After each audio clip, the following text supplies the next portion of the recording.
আসসালামু আলাইকুম, সবাইকে আমন্ত্রণ জানাচ্ছি আমার শখের ব্লগ চ্যানেলে। কেমন আছেন সবাই? আশা করি সবাই ভালো আছেন। আজকে আমি আপনাদের সামনে নিয়ে আসলাম চিংড়ি মাছের খুবই লোভনীয় একটি আইটেম, সেটা হচ্ছে চিংড়ি মাছের মালাইকারি। আর সেই জন্য আমি প্রথমে নিয়ে নিলাম চিংড়ি মাছ। এখানে কিছু চিংড়ি মাছ আমি কেটে পরিষ্কার করে ধুয়ে নিলাম, এর খোসাটা ছাড়াই নেই, দেখতে সুন্দর লাগে সেজন্য। আর এখানে নিয়ে নিলাম কিছু টমেটোর কুচি, পেঁয়াজ, বাদাম, আর দিয়ে দিলাম কাঁচামরিচ। বাদামটা আপনারা এখানে কাজু পেস্তা দিতে পারেন, আমার ঘরে ছিল না তাই আমি দেশি বাদামটাই দিলাম। এগুলোকে দিয়ে আমি ব্লেন্ড করে একপাশে রেখে দেব। আর এখন লাগছে চিংড়ি মাছের মালাইকারির জন্য সবচেয়ে মেন যেই উপাদান, সেটা হচ্ছে নারকেল। চিংড়ি মাছের মালাইকারির মধ্যে অবশ্যই এর অরিজিনাল স্বাদটা পেতে হলে আপনাদেরকে নারকেলের দুধটা ব্যবহার করতে হবে। আর সেটা আমি আজকে বের করে নেব ব্লেন্ডার করে। আপনারা চাইলে এটাকে কুড়িয়ে গরম পানি দিয়ে ভিজিয়ে রেখে এভাবেও বের করে নিতে পারেন।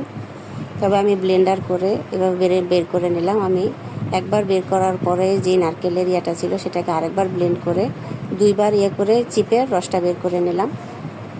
আমার এগুলো সব রেডি হয়ে গেলে এখন চলে যাব আমি চুলায় যাওয়ার পর প্রথমে মাছগুলোর মধ্যে লবণ, হলুদ, মরিচ দিয়ে মেখে নেব। তারপরে বসিয়ে দিলাম কড়াই প্রথমে দিয়ে দিলাম সাদা তেল, আর এটাকে আরেকটু স্বাদ বাড়ানোর জন্য দিয়ে দিলাম সামান্য পরিমাণের ঘি। আপনারা চাইলে পুরোটায় মাছটাই আপনারা ঘি দিয়ে সামান্য ভেজে নিতে পারেন। আর এই মাছটাকে হালকা হাতে ভাজতে হবে, একবারে সামান্য পরিমাণ সময় নিয়ে, শুধু এপাশ ওপাশ হালকা ভাজা হয়ে গেলেই চলবে। এটাকে ভালোভাবে ভাজার কোনো প্রয়োজন নেই। আমি ভাজার সময় ঘিটা একটু কম মনে হচ্ছিল, তাই আমি আরেকটু পরিমাণ ঘিও অ্যাড করে দিলাম। দেওয়ার পরে এই মাছগুলোকে এপাশ ওপাশ করে দেখতে পাচ্ছেন আমি কিন্তু লাল করে ভাজিনি। এখন এগুলোকে আমি নামিয়ে নেব।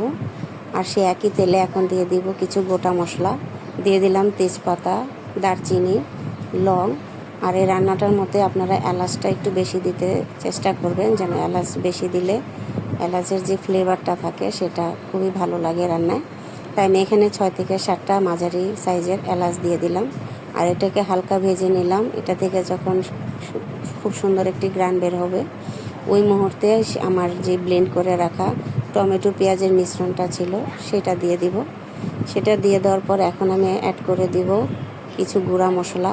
প্রথমেই দিয়ে দিলাম আদা রসুন বাটা, তারপরে দিয়ে দিব লবণ, তারপরে দিয়ে দেব আমি হলুদের গুঁড়ো, মরিচের গুঁড়ো, ধনিয়ার গুঁড়ো আর জিরার গুঁড়ো। এগুলো দিয়ে আমি মশলাকে ভালোভাবে কষিয়ে নেব। আর মশলাটাকে যত ভালোভাবে কষানো হয় রান্নাটা ততই ভালো হয়, আপনারা সবাই জানেন। আর এই মশলা কষানোর সময় আমি এখানে সামান্য পরিমাণে টক দই ব্যবহার করেছিলাম, সেটা স্কিপ হয়ে গেছে, তাই আমি আপনাদেরকে বলে দিলাম। আর মশলাটা যখন একবারে কষানো হয়ে যাবে, একবারে শুকনো হয়ে যাবে, ওই মুহূর্তে আমি মাছগুলোকে দিয়ে 2-3 মিনিট মশলাটার সাথে গড়িয়ে নেব। আর এখন দিয়ে দেব আমি নারকেলের দুধ। আর আমি যতটুকু পরিমাণ নারকেলের দুধটা বের করেছিলাম আমি সম্পূর্ণ দুধটা একবারে দিয়ে দেব। আর এটাকে মিডিয়াম আঁচে আস্তে আস্তে ফুটতে দেব।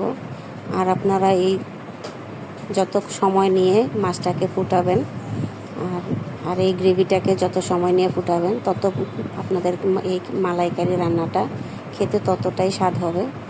দেখতে পাচ্ছেন আমার ঝোলটা মোটামুটি শুকিয়ে আসছে আর তেলটা উপরে ভেসে আসছে। আমি এরকমই মাখো রাখবো, নামিয়ে নিলে আর একটু ঘন হয়ে যাবে।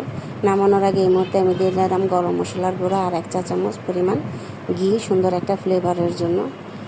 আপনারা চাইলে এখানে কিছু কাঁচামরিচ চিড়েও দিয়ে দিতে পারেন। আমার রান্নাগুলো যদি আপনাদের ভালো লাগে তাহলে অবশ্যই লাইক, কমেন্ট এবং শেয়ার করবেন।